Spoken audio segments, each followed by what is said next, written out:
Lauren Ware and Logan Nisley are playing against one another in the first round of the NCAA tournament. The Nisley family and friends have rented a house for the event, something Garrett found out about in an unusual way.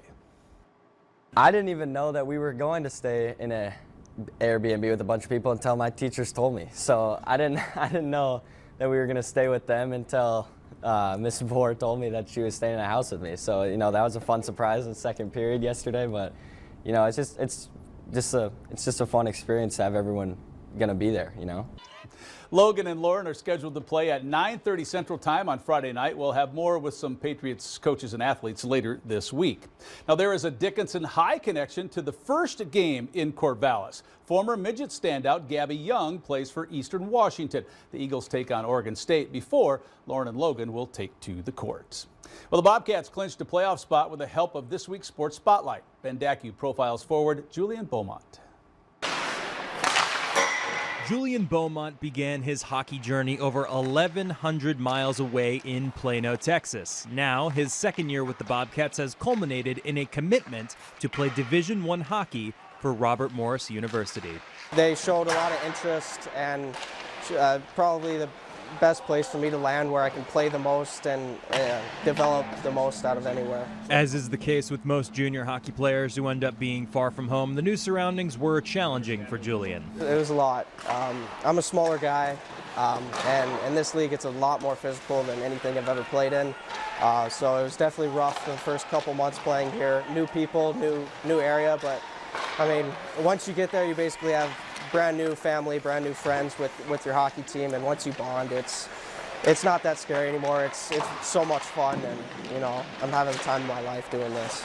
As a former member of the AAA Dallas Stars Elite, Julian knows firsthand how much hockey has grown in the South. Down south, hockey is growing a lot. The younger groups down in Dallas are getting really good, so it's awesome to see that. There's a lot of guys going to juniors and getting commits, so it's great to see that hockey's getting bigger down in Texas.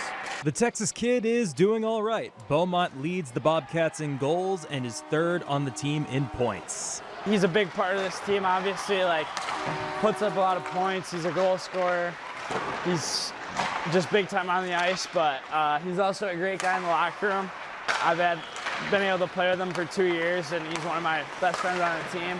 He's on our power play now. He's on our penalty kill. He's a 200-foot player, and I think that's the big reason why he's, developed into the player that he is, and the reason why he's going to be a good college hockey player too.